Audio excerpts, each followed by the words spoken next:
Hello everyone, in this lecture we will understand something about optics. So optics is what? It is a branch of physics that deals with the study of light and its behavior.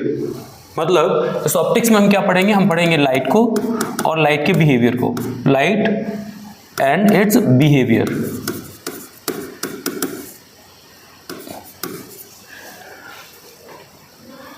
Light क्या है, कैसे travel करती है और इसके क्या क्या phenomena रहेंगे, that we need to understand here. So optics is a branch of physics that deals with the study of light and its behaviour. अब लाइट कैसे समझेंगे कि लाइट क्या है? तो लाइट एक इलेक्ट्रोमैग्नेटिक वेव है. Electromagnetic wave. अब इलेक्ट्रोमैग्नेटिक वेव क्या है? तो अगर हम इलेक्ट्रोमैग्नेटिक स्पेक्ट्रम को जब पढ़ेंगे बाद में, देन वी विल अंडरस्टैंड कि इलेक्ट्रोमैग्नेटिक वेव क्या है. तो अभी हमने सिर्फ समझा कि लाइट एक इलेक्ट्रोमैग्नेटिक वेव है और इसका जो नेचर होता है दैट इज ट्रांसवर्स नेचर. तो लाइट का जो नेचर रहेगा वो कैसा रहेगा? Transverse nature. ऐसा क्यों? क्योंकि इलेक्ट्रोमैग्नेटिक वेव का नेचर ट्रांसवर्स होता है, इसलिए लाइट का भी नेचर कैसा रहेगा? ट्रांसवर्स रहेगा. क्लियर? तो इतना हमें समझ में आ रहा है. बिहेवियर में अगर हम बात करेंगे तो लाइट का जो बिहेवियर है तो क्या है कि वो डुअल नेचर शो करती है. लाइट क्या शो करती है? Dual nature. तो इट शोज, तो क्या लिख सकते हैं यहां पर? Light shows duality. Shows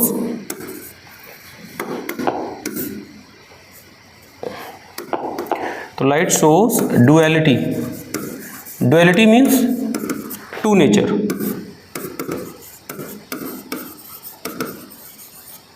Okay, two nature. First is wave nature and other is particle nature.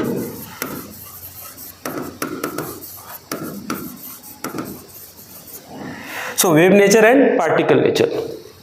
So this is the dual character of light. Fine. The next is what? The speed of light in vacuum is what?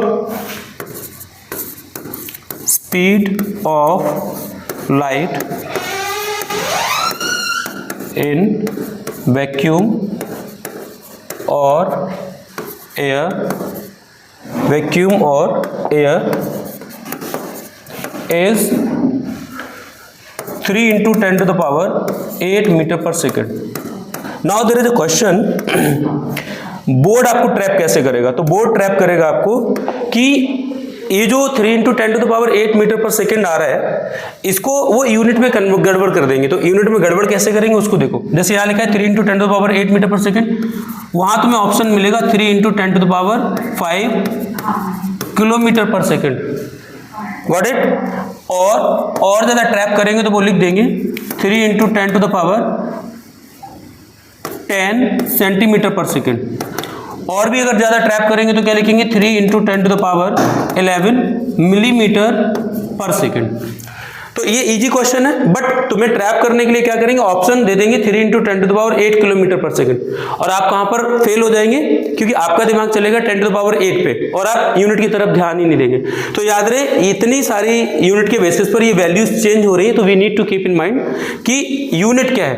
तो direct power देख के उसको analyse मत करना और सीधा सीधा जाके कि हाँ बस 8 दिख गया और क्लिक कर दिया. तो इतना हमें समझ में आया.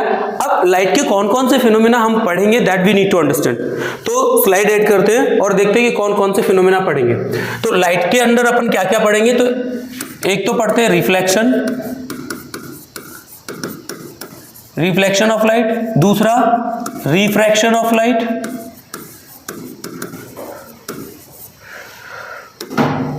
Third is scattering. Fourth is dispersion, and remaining all the phenomena that you will study in higher standard. So like I can write here, that is polarization, other is interference, and other is diffraction. So these four you need to study in class 10th and remaining you will be studying in class 12th. Fine. So now we will proceed with the first one, that is reflection of light. So एक चीज को दिमाग में पहले से fit करके रखो कि रिफ्लेक्शन ऑफ लाइट हो या रिफ्लेक्शन ऑफ साउंड हो या रिफ्लेक्शन ऑफ एनीथिंग हो, रिफ्लेक्शन का जनरल मतलब आप क्या समझते हैं, दैट इज इंपॉर्टेंट। फिर चाहे वो लाइट का हो या किसी चीज का हो या फिर किसी भी वेव का हो, डजंट मैटर। तो रिफ्लेक्शन का मतलब होता है जब कोई चीज किसी सरफेस से टकराती है और टकराकर उसी मीडियम में वापस आती है, दैट इज कॉल्ड रिफ्लेक्शन। तो यहां पर चूंकि हम लाइट की बात करेंगे तो क्या कह देंगे, जब लाइट की रे किसी स्मूथ एंड शाइनी सरफेस से टकराएगी और टकराकर उसी मीडियम में वापस आएगी, so that is called reflection. क्योंकि लाइट के लिए है तो ये लाइट का रिफ्लेक्शन हो जाएगा, और अगर ये साउंड होता तो साउंड का रिफ्लेक्शन हो जाता है। या मान लो आपने कोई एक बॉल हिट कर दी होती किसी सरफेस पर तो बॉल भी लौट आती, तो हम कहते हैं ये रिफ्लेक्शन ऑफ बॉल है। Is it clear to everyone? मेरे ख्याल से इतना तो समझ में आ गया होगा। रिफ्लेक्शन का मतलब है कोई भी चीज जब किसी सरफेस से टकराती है, टकराकर उसी मीडियम में वापस आती है, इसे कहते हैं रिफ्लेक्शन। यहां पर हमने लाइट के लिए बात की तो हम बोलेंगे जब लाइट किसी सरफेस से टकराएगी और टकराकर उसी मीडियम में बाउंस बैक हो जाएगी तो इसे कहेंगे reflection of light. Clear to all? तो हम क्या बता सकते हैं रिफ्लेक्शन में, तो यहां हम पढ़ेंगे reflection of light.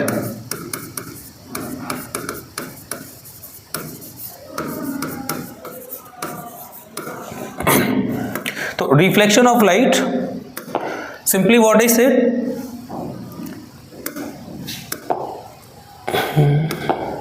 Fine, let us assume a surface, और सरफेस में थोड़ा सा मेकअप लगा देते हैं। तो इसको मिरर मान के चलेंगे, तो इधर हमने क्या लगा दिया, मेकअप। मेकअप का मतलब समझते हैं, मेकअप का मतलब है पॉलिश। आपने देखा होगा आपके घर में अगर मिरर होगा तो मिरर के पीछे वाले हिस्से पर आप देखेंगे तो नीली पीली कोई ना कोई एक पॉलिश लगी होती है। अच्छा, वो पॉलिश क्यों लगी होती है, that is an important question. Polish इसलिए लगी होती है क्योंकि जो मिरर में पीछे एक सिल्वर की लेयर लगी होती है, उस सिल्वर की लेयर को स्क्रैचिंग से बचाने के लिए या प्रोटेक्ट करने के लिए हम क्या करते हैं, एक लेयर लगा पॉलिश कर देते हैं, ठीक है ना। इसीलिए आप जब मिरर के पीछे देखते हो तो आपको कोई अलग अलग कलर की वहां पर लेयर्स दिखती है। तो हमने यहाँ मेकअप बताया, मेकअप का मतलब है यहाँ पर पॉलिशिंग, ठीक है ना। तो ये पॉलिश कर दिया पीछे, और दूसरी साइड जहां कुछ नहीं है वो किसका काम करेगा, वो रिफ्लेक्शन का काम करेगा।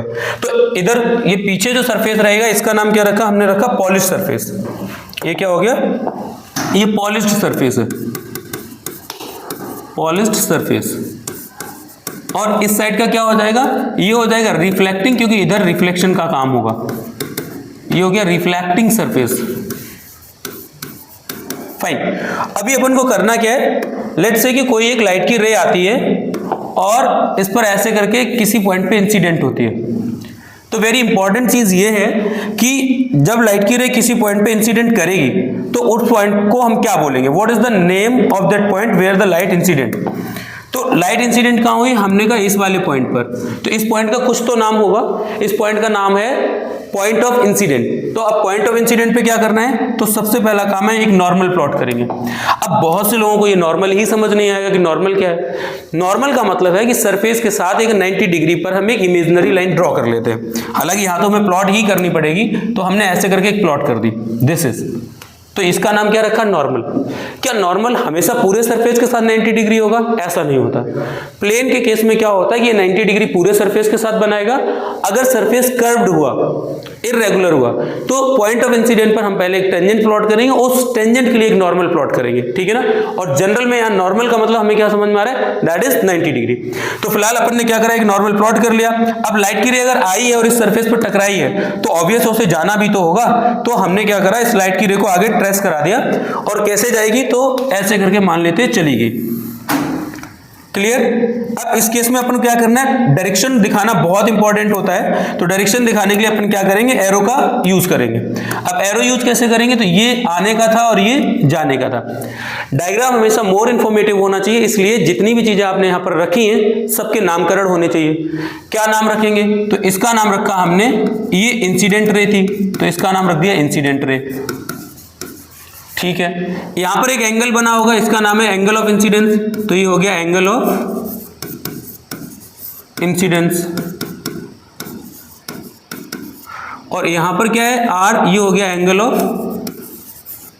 रिफ्लेक्शन।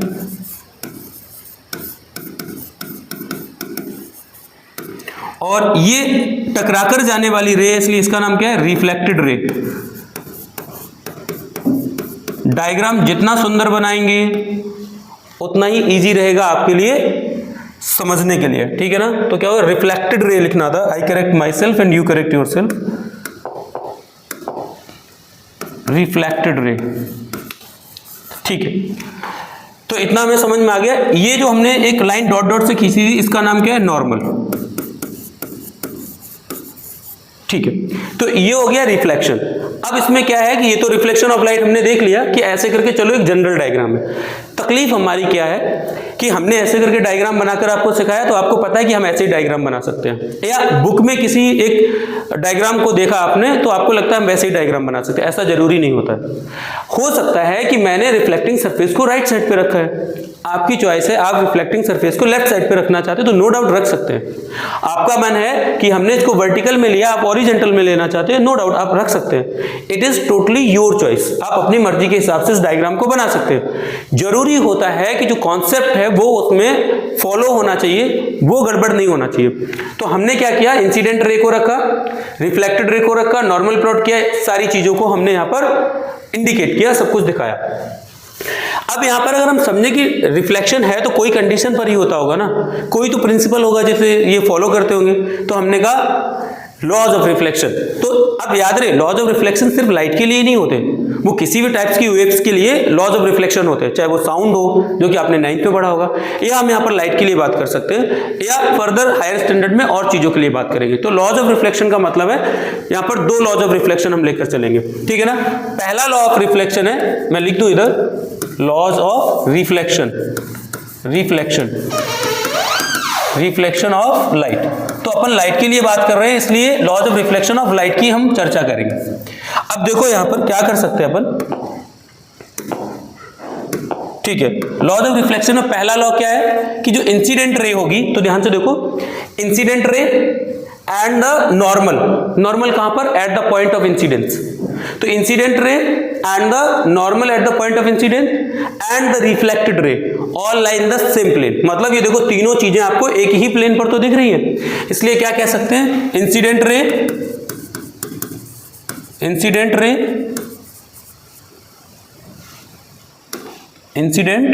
रे comma normal at the point of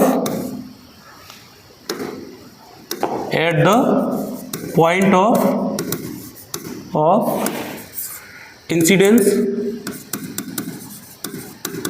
and reflected ray all lie in the same plane. देखो अगर आप याद करने बैठेंगे ना तो फिर तकलीफ हो जाएगी आपको। ज्यादा बेहतर तरीका क्या है, इसकी एक इमेज अपने ब्रेन में फिक्स करो कि एक इंसिडेंट रे आई, किसी सरफेस पर टकराई, जहां पर टकराई उस पॉइंट का हमने नाम रखा पॉइंट ऑफ इंसिडेंस। अब जहां पर इंसिडेंट करेगी वहां पर हमें एक नॉर्मल प्लॉट करना पड़ेगा, तो हमने एक नॉर्मल प्लॉट किया, उसी पॉइंट पर तो किया है, और वहीं से एक रिफ्लेक्टेड रे को दिखाया।